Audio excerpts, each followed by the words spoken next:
Hi everyone, welcome back to my channel. I am so excited for today's video because I am rereading the entire Harry Potter series and I figured why not make a little reading vlog out of it. This is actually the first time I've ever done an in-depth full spoilers version of any book, let alone a reread. And I've actually only ever read these books one time through, all 7 of them. I've only read them once and I claim to be a Harry Potter fanatic and yet I've only read the books once. So that just seems like not right to me. I'm getting to the point where I feel like I need to reread them because I probably haven't read these since, I don't know, maybe middle school. But today's video will just be Harry Potter and the Sorcerer's Stone. I lied. We are doing books number 1 through 3 in this video because like I said, I've never sat down and done a full reread like this before, so I want to see how you guys like it before I keep doing all of the books in this format. But this is actually the only book in the series where I have multiple copies. So as you saw, I have the hardback version of it, just kind of like the plain copy. I think that this is like the standard edition copy. And then I also have the full pictures version of the first book, which I think we'll probably start out reading this version of it because I actually haven't gone through and looked at all the pages in this, but like, look, that is so beautiful. So I want to start out reading this version of it. Enough talking, let's go read this bad boy.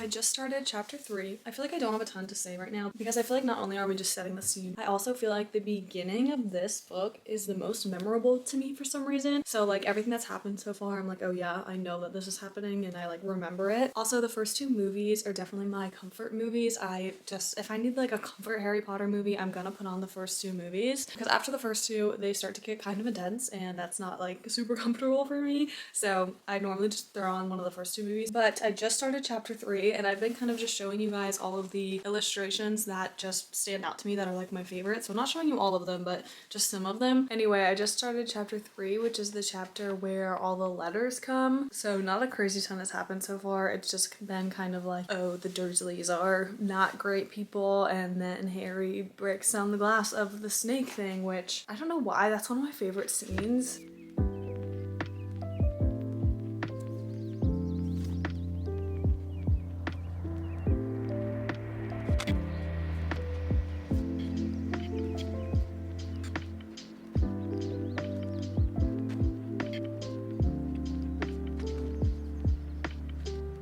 A couple pages later, this part in the movie is literally like glued in my brain, this one line. Daddy's gone mad, hasn't he? And this is when like they are about to go to the house that's like in the middle of nowhere because of all the letters that Harry's getting. This is such a cool picture. This one just makes me laugh. Now that I've seen the Fantastic Beasts and Where to Find Them movie, it's so weird to see it in the book that it's listed like Fantastic Beasts and Where to Find Them by Newt Scamander, and it's like in his list of books that he needs for his first year. I don't know why that's like so crazy to me. It's just such a full circle moment. I love the colors of this picture. Okay, how cool is this? Look at this sleigh picture of Draco. I'm at the part of the book where Harry just met Malfoy for the first time, and now he's with Hagrid and they're talking about like the houses, and Harry asks, and what are Slytherin and Hufflepuff? Schoolhouses, there's 4. Everyone says Hufflepuff are a lot of duffers, but I bet I'm Hufflepuff, said Harry gloomily. Better Hufflepuff than Slytherin. But I just don't get why everyone is so down on Hufflepuff. I mean, I'm not Hufflepuff. I personally am Ravenclaw. But you know what I get a little bit confused about? I feel like I am so much like Hermione's character, but she is Gryffindor. So I don't know. But maybe I'm Hermione without the bravery, so that's why I'm Ravenclaw. I just started chapter 7, which is the Sorting Hat chapter, and so far I've been able to point out almost everything that's different in the book versus the movie, and it hasn't been anything like really big so far, but it's small things like on the train, Neville came in first before we met Hermione, and in the movie Hermione comes in first. I don't remember exactly. It's like very little things that I'm noticing that's different in the movie versus the book. But again, I haven't seen the movie in probably like a month, I would give myself. But yeah, this is probably the last update from me for tonight. I just got out of bed and I'm about to start chapter 10. So I just read the part where Malfoy is supposed to meet Harry for like their duel. But it turns out that Harry was like set up by Malfoy to get caught by, is it Finch? Flinch? Why can't I remember his name right now? Whatever, that's when they run into the area that's off limits and they find the three-headed dog. But guys, in the books, my heater just turned on and it's so loud, but in the books, it's Harry, Ron, Hermione, and Neville. And I kind of feel bad for Neville because I don't think he's gonna be in the second part where they go down into the tunnels. I'm at the point where everyone's left for Christmas break already, and I don't think it's in this book, but in one of the books, Ron's mom makes sweaters for Harry and Ron, and it has like the R and the H on it, and I really want one of those sweaters, like so bad to the point where I'm thinking of getting it for myself for Christmas, which might sound crazy, but every year, like after Christmas, kind of around New Year's, I get myself a Christmas gift, and at that point, like the sales are still going on, so it's still like on sale. Anyway, that was kind of random, but I'm thinking about getting those sweaters because I think it's so cute. Also, I'm like eating up this book. Look how much I have left. I feel like it's such a different experience when you're reading the illustrated version, and I feel like that's why I'm reading it so fast. That, and I'm just like I'm really into the Harry Potter world. Okay, I think that this is the part that I'm talking about actually, but I swear in one of the books it says that they had the letters of their names on it, so like Harry would have an H and Ron would have an R, but this just says that it's like plain. Like it says Harry had torn open a parcel to find a thick hand-knitted sweater in emerald green and a large box of homemade fudge. And then Ron says every year she makes us a jumper, and mine's always maroon. This doesn't say anything about the letters, but I want one with a letter. Okay, I'm not losing my mind. Here it is. Fred and George are wearing blue jumpers, one with a yellow F on it, the other with a large yellow G. Why did I just laugh so hard at this? You haven't got a letter on yours, George observed. I suppose she thinks you don't forget your name, but we're... but we're not stupid. We know we're called Grid Forge. I was curious to see how much of the book I had left in the actual copy. That's how much it has. So in the actual copy, I'm on page 215, and Goodreads says I've read 64% so far, I think. I just finished chapter 14, and at this point, Harry, Ron, and Hermione, they all know that Fluffy is guarding the Sorcerer's Stone, and they talk to Hagrid about it. And then they found out that Hagrid had hatched a dragon, so they all helped Hagrid get rid of this dragon. And the plan was to take the dragon under the invisibility cloak to the top tower of Hogwarts and have Ron's brothers, Charlie, his friends, come pick up the dragon. And anyway, all of that happened. They took the dragon to the top of the tower at midnight. But what I don't understand, and I think this is just the stupidest thing that they have done thus far in the book, Harry and Hermione left the invisibility cloak at the top of the tower. They left it there and then got caught going back to their beds because they didn't have the invisibility cloak. That's just so stupid. Like, I don't see her. How did Hermione do that? Harry, I could get it. Hermione, what? Okay, like I said, Harry and Hermione were caught because they left the stupid invisibility cloak at the top of the tower. But now Neville was caught too because he was trying to warn Harry and Hermione that Draco was after them. And we read earlier, like in the last chapter, that when they found Draco sneaking around at night, he only got 20 points off. But now Harry, Hermione, and Neville all have 50 points off for sneaking around at night. And I just think that is so rude. Like, that's just so unfair. Guys, this is how you know I don't plan on moving for a while. Made myself a nice coffee, got my water. This is the most comfortable blanket I own. It's from UGG. Bam. And I have both of my books. I've got the first book here and then the second book here. It's so crazy to me that they sent a whole group of kids into the forest, the Forbidden Forest, mind you, and Voldemort's there just sipping on his unicorn blood. I mean, obviously they don't know that that's Voldemort at this point, but it's like, once they know, it's like, yeah, we sent some kids into the forest and Voldemort was there, whatever. No big deal. With the second book sitting next to me, I'm realizing that I don't think I ever mentioned that I decided to do books 1 through 3 in this video, because that makes the most sense to my brain. That way 4 and 5 will be in the next video, and then 6 and 7 will be the last video, so this will be like a 3-part series instead of a ridiculous 7 video series, especially because the first 3 books are like the only small ones in the series, and then 4 through 7 starts to get pretty big, chunky books. Okay, back to reading. I just got to the part where they've gotten past Fluffy in the trapdoor and they're in the devil's snare and they're trying to figure out how to get out. So Hermione says, shut up and try to remember how to kill it. Harry says, well, hurry up, I can't breathe. Devil's snare, what did Professor Sprout say? Likes the dark and the damp. So light a fire, Harry choked. Yes, of course, but there's no wood, Hermione cried. Have you gone mad? Ron bellowed. Are you a witch or not? And I don't know why that part is like cracking me up. I think it's funny also because Hermione comes from a muggle family, so she's like, her first thought is like, oh, I need wood to make this fire. And Ron, who, you know, came from a family of witches and wizards, is like, you're a witch. Why do you need logs for this fire? One of my favorite lines in this whole book is one that Dumbledore says after Harry defeats Professor Quirrell and gets the stone. And he's like in the hospital and Dumbledore says, It's tokens from your friends and admirers. What happened to you in the dungeons between you and Professor Quirrell is a complete secret, so naturally the whole school knows. I don't know why, but that's just one of my favorite lines. Starting book number 2. Like I mentioned, I started book 2. At the end of this video, I'll give kind of a recap of all 3 books and how I felt, which ones were my favorite, whatever. I'm about to start chapter 2, and this is the chapter where we meet Dobby, and he was actually in like Harry's bed when the first chapter ended, so I know who he is, but we don't know like at this point who he is. Did that make sense? Anyway, Dobby has always been one of my favorite characters, but this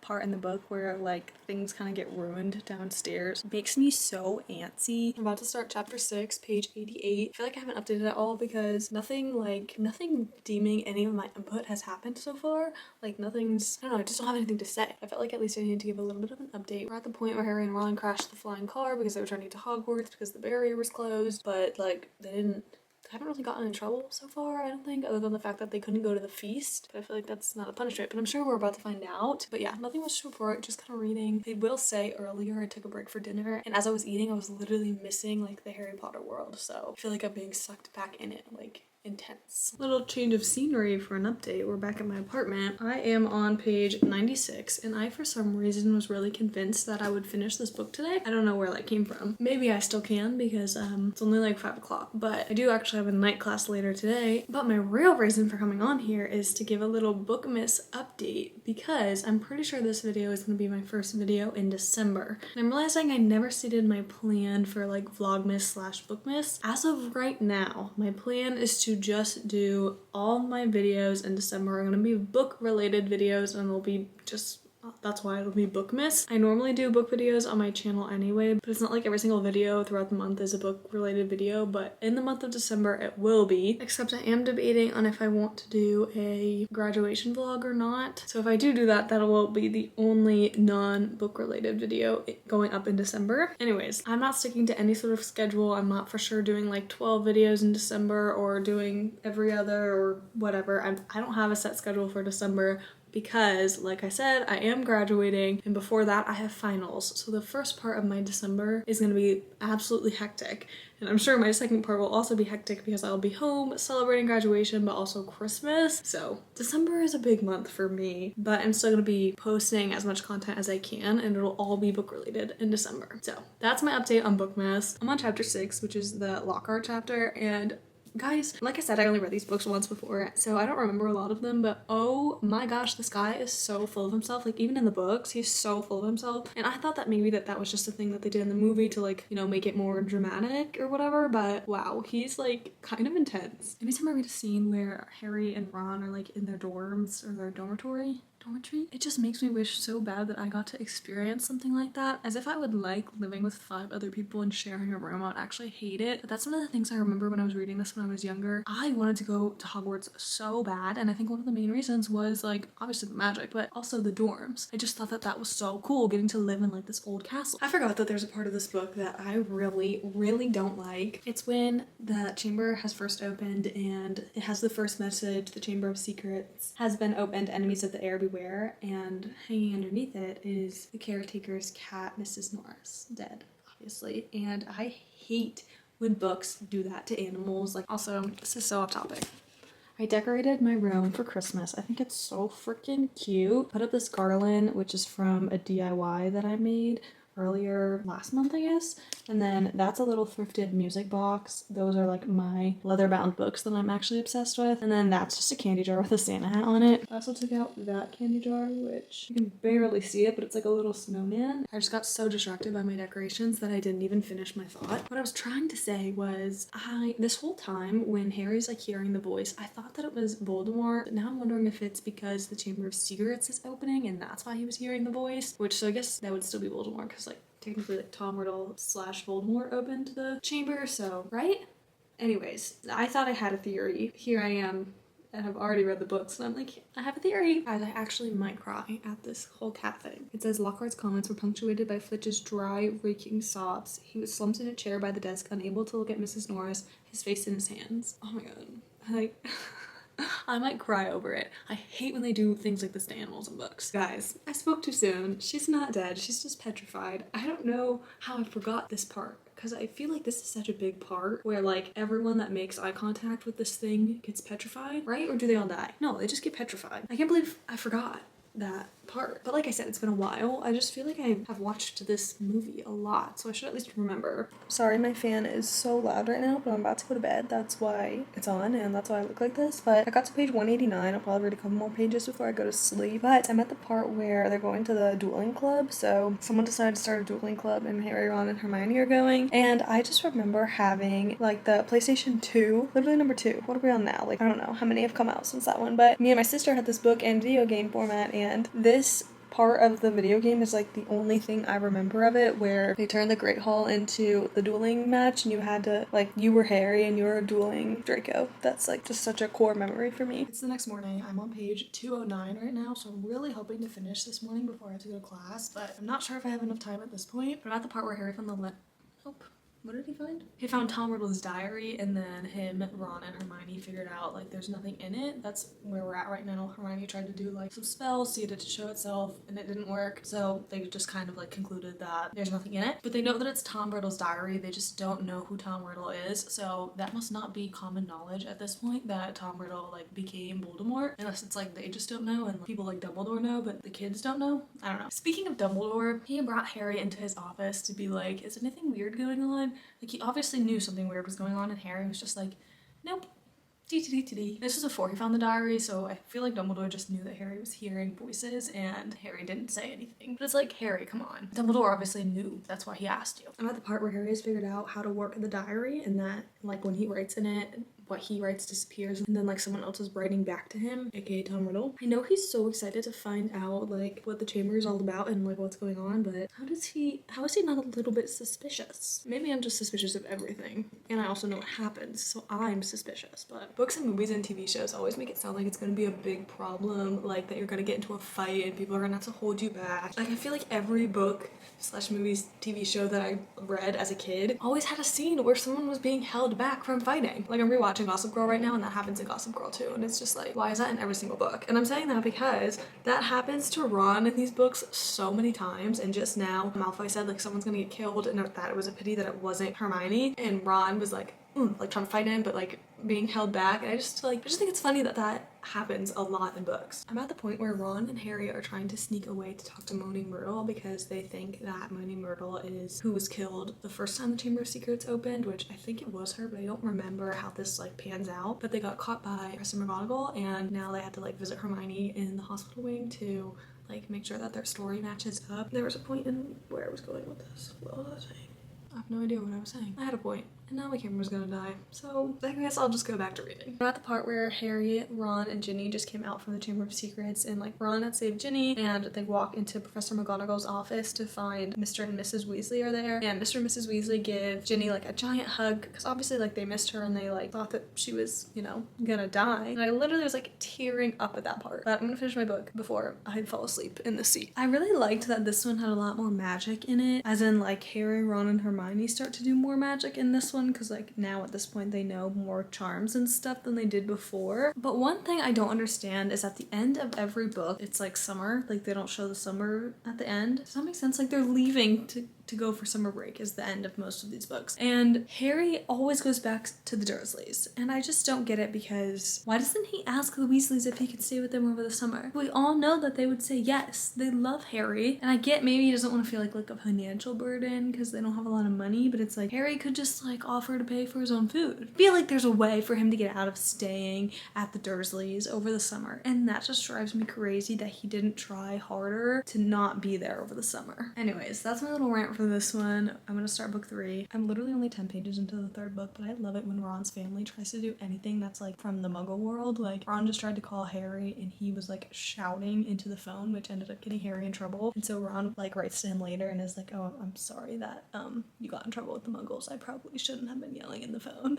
I don't remember much from this movie / book at all, other than this chapter that I just started. It's chapter 2, Aunt Marge's Big Mistake, where she blows up into a balloon and flies off into into space. And I remember this part so specifically because when I was a kid, I used to ask my older sister to put on the Harry Potter movie where the girl blows up because I loved that scene. I thought it was so funny, and I just like couldn't remember which movie it was, so I just told my sister like the one where she blows up, like that's the one I want to watch. So this part is like nostalgic and funny to me. Good morning. I just made my breakfast. No one probably cares, but I got mini bagels yesterday because I always want to have fruit in the morning, but when I eat a big bagel, by the time I finish my whole bagel, I'm not in the mood to eat more, so I like never eat my fruit. So now with my mini bagels, I can have my fruit on the side. Also having an Alani because I went to the gym this morning, and normally I drink the Alani before I go to the gym, but I figured today I could kind of split it up. That way I'm not having all of that caffeine straight away in the morning. I can have it throughout the day instead. I don't know why I'm talking about my food and Alani right now. This is what you're here for. I'm telling you guys this because I want you guys to hold me accountable. I'm going to sit down and read the first half of this book this morning because the second half of the day I have a couple meetings and I need to like do a bunch of school related stuff because like I said, this is my last week of class, so right after that is finals.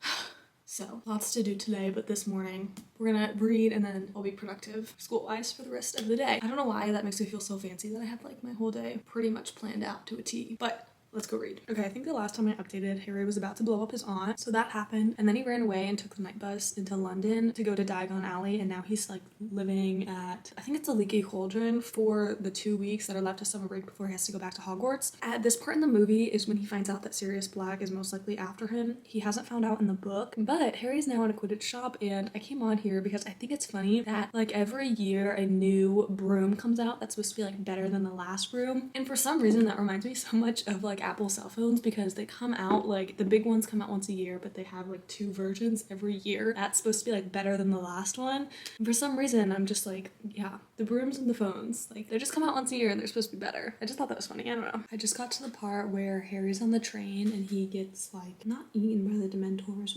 What's it called? Like this is another point where in the movie they like cut Neville out, and in this scene they cut out Neville and Ginny from the scene, which I just feel bad. Like now I just feel so bad for Neville's character, and I understand like why they did it in the movie because it like made it more dramatic how they set it up in the movie, but still I just feel bad for Neville's character. I haven't been updating a ton because at some point yesterday I started getting almost burnt out of Harry Potter, which I'm shocked that that could ever happen to me, but I got a second wind and I'm starting to feel much better. So I'm now on page 241 and I'm at the point where Lupin is helping Harry learn the Patronum so that he can like defend himself against the Dementors. And this is also when Harry finds out that Lupin and his father used to be friends, and for some reason it's things like that throughout this book that are making me literally tear up. Goal is to finish the rest of this morning. Do you think I can do it? Place your bets. Okay, I'm now on page 329 and Harry, Ron, and Hermione are in Hagrid's hut because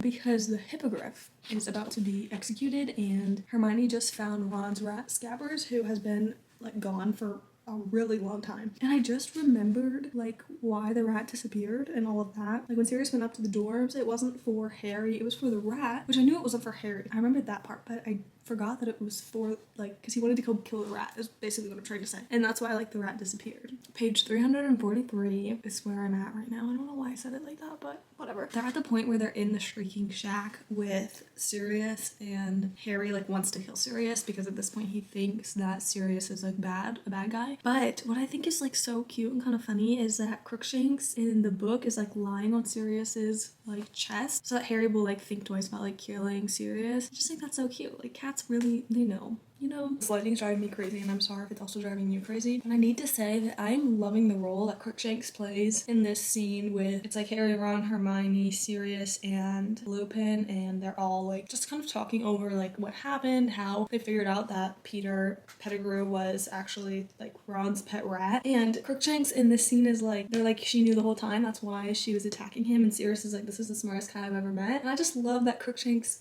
like, she gets the moment she deserves, you know? I just started chapter 20, The Dementor's Kiss, which is page 378. For some reason, when they were in the Shrieking Shack, I was really into it, but I don't think I'm gonna finish this before I have to leave this morning for classes, so I'll probably finish it tonight when I get back. Good morning. I literally just rolled out of bed, which I'm sure you can tell.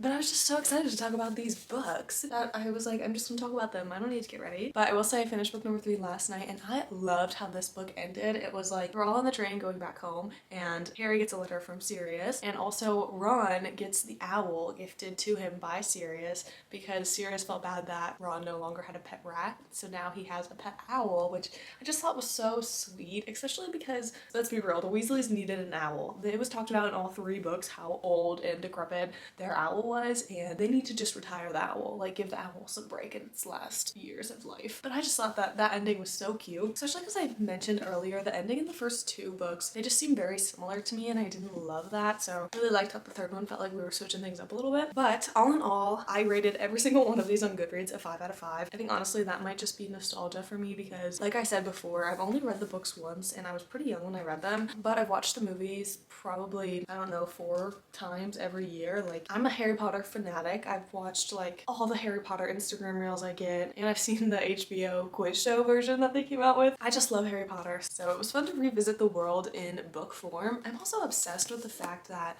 the first 3 have like the same coloring pattern, but I think after that the coloring gets different because I think it's the 4th book that's blue, or is it the 5th? I can't remember off the top of my head. That's irrelevant though. But I hope you guys enjoyed this video, and I hope you tag along for the next 2 videos in the series. Like I mentioned earlier, the next one will be 4 and 5, and then I'll do 6 and 7. I hope you guys enjoyed. Don't forget to comment, like, and subscribe, and I will see you in the next one. Bye!